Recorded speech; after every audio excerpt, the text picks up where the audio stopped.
Chapitre 189. Jésus, les pharisiens, l'adultère. Je vois l'intérieur de l'enceinte du temple, c'est-à-dire une des si nombreuses cours entourées de portiques. Et je vois aussi Jésus, bien enveloppé dans le manteau qui couvre son vêtement, qui n'est pas blanc, mais rouge foncé. Il semble que ce soit une lourde étoffe de laine. Il parle à la foule qui l'entoure. Je dirais que c'est une journée d'hiver, car tous les gens sont emmitouflés et il fait plutôt froid, car au lieu de rester immobiles, les gens marchent vivement comme pour se réchauffer. Il y a du vent qui remue les manteaux et soulève la poussière des cours.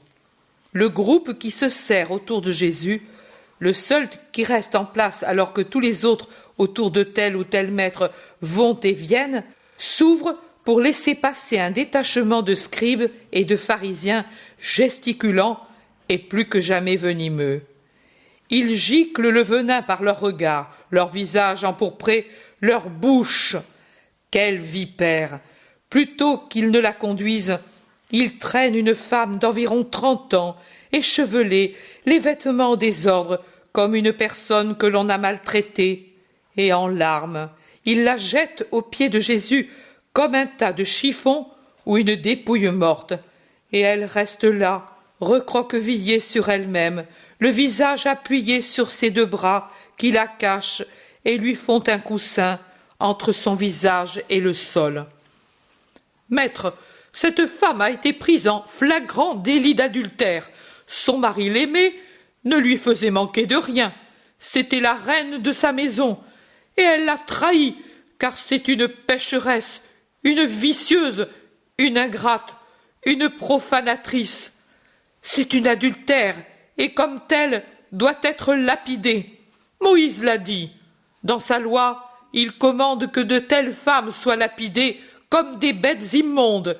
Et elles sont immondes, car elles trahissent la foi conjugale et l'homme qui les aime et les soigne, car elles sont comme une terre jamais rassasiée, toujours affamée de luxure. Elles sont pires que des courtisanes, car sans la morsure du besoin, elles se donnent pour donner une nourriture à leur impudicité. Elles sont corrompues, elles sont contaminatrices. Elles doivent être condamnées à mort. Moïse l'a dit. Et toi, maître, qu'en dis-tu ? Jésus, qui avait interrompu son discours à l'arrivée tumultueuse des pharisiens et avait regardé la meute haineuse d'un regard pénétrant, et puis avait penché son regard sur la femme avilie, jetée à ses pieds, se tait. Il s'est penché, tout en restant assis, et avec un doigt, il écrit sur les pierres du portique que la poussière soulevée par le vent couvre d'une couche de terre. Eux parlent, et lui écrit. « Maître, nous parlons à toi. Écoute-nous, réponds-nous. Tu n'as pas compris ? Cette femme a été prise en flagrant délit d'adultère, dans sa maison, dans le lit de son mari. Elle l'a souillé par sa passion. » Jésus écrit. « Mais c'est un idiot cet homme. Vous ne voyez pas qu'il ne comprend rien et qu'il trace des signes sur la poussière comme un pauvre fou ? Maître, pour ton bon renom, parle, que ta sagesse réponde à nos questions. Nous te le répétons, cette femme ne manquait de rien. Elle avait vêtements, nourriture, amour, et elle a trahi. » Jésus écrit. « Elle a menti à l'homme qui avait confiance en elle. De sa bouche menteuse, elle l'a salué et en souriant l'a accompagné jusqu'à la porte. Et puis, elle a ouvert la porte secrète et elle a fait entrer son amant. Et pendant que son homme était absent et travaillait pour elle, elle, comme une bête immonde, s'est vautrée dans la luxure. Maître, elle a profané la loi, en plus de la couche nuptiale. C'est une rebelle, une sacrilège, une blasphématrice. » Jésus écrit. Il écrit, et avec le pied chaussé de sa sandale, il efface et il écrit plus loin, en tournant lentement sur lui-même pour trouver de la place. On dirait un enfant qui s'amuse. Mais ce qu'il écrit, ce ne sont pas des mots pour rire. Il a écrit successivement usurier, faux, fils irrespectueux, fornicateur, assassin, profanateur de la loi, voleur, luxurieux, usurpateur, mari et père indigne, blasphémateur, rebelle à Dieu, adultère. Il écrit et écrit de nouveau pendant que parlent de nouveaux accusateurs. Mais en somme, maître, ton jugement, la femme doit être jugée. Elle ne peut de son poids contaminer la terre. Son souffle est un venin qui trouble les cœurs. Jésus se lève. Miséricorde, quel visage! Ce sont des éclairs qui tombent sur les accusateurs.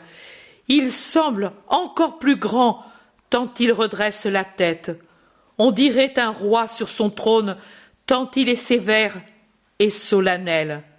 Son manteau est tombé d'une épaule et fait une légère traîne derrière lui, mais lui ne s'en occupe pas. Le visage fermé et sans la plus lointaine trace de sourire sur les lèvres ni dans les yeux, il plante ses yeux en face de la foule qui recule comme devant deux lames acérées. Il les fixe un par un, avec une intensité de recherche qui fait peur. Ceux qu'il fixe cherchent à reculer dans la foule et s'y perdre. Ainsi, le cercle s'élargit et s'effrite comme miné par une force cachée. Finalement, il parle. Que celui d'entre vous qui est sans péché jette à la femme la première pierre. Et sa voix est un tonnerre qu'accompagnent des regards encore plus fulgurants. Jésus s'est croisé les bras et il reste ainsi, droit comme un juge qui attend. Son regard ne donne pas de paix. Il fouille, pénètre, accuse. Pour commencer, 1, puis 2, puis 5, puis en groupe, ceux qui sont présents s'éloignent tête basse. Non seulement les scribes et les pharisiens, mais aussi ceux qui étaient auparavant autour de Jésus, et d'autres qui s'étaient approchés pour entendre le jugement et la condamnation, et qui, les uns comme les autres, s'étaient unis pour insulter la coupable et demander la lapidation. Jésus reste seul avec Pierre et Jean. Je ne vois pas les autres apôtres. Jésus s'est remis à écrire pendant que se produit la fuite des accusateurs.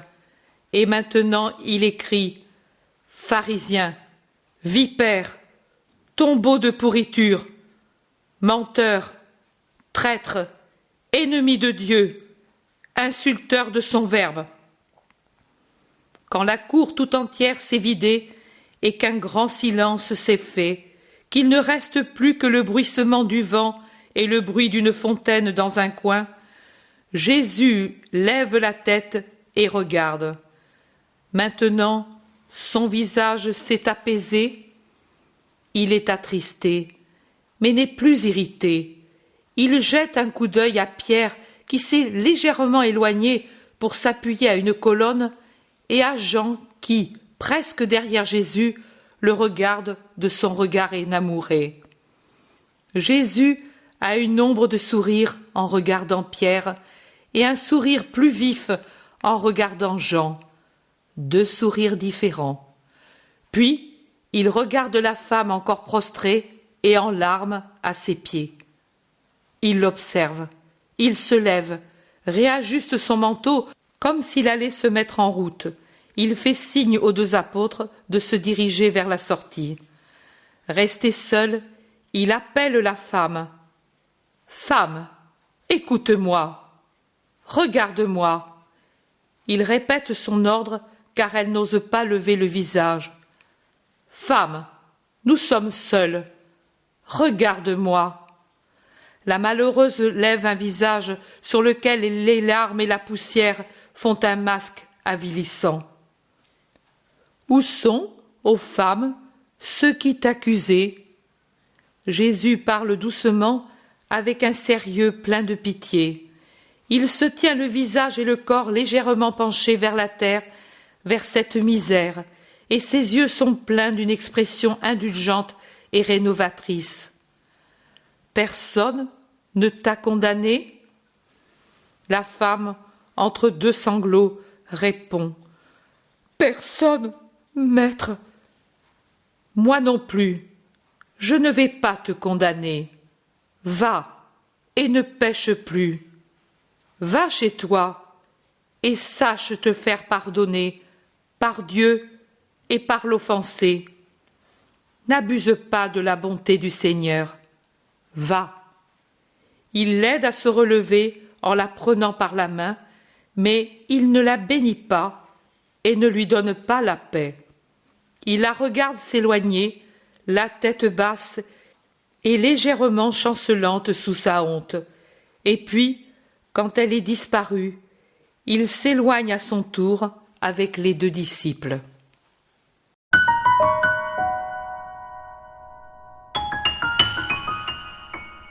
L'intérêt pour les écrits de Maria Valtorta ne cesse de grandir. Et les fruits récoltés, vocation, conversion, sont immenses. Visionnaire de la vie du Christ, de la conception de Marie jusqu'au début de l'Église, sa description des personnages, de leur psychologie, la précision des lieux où ils évoluent, des coutumes et mœurs de l'époque, est proprement sidérante et à ce jour inégalée.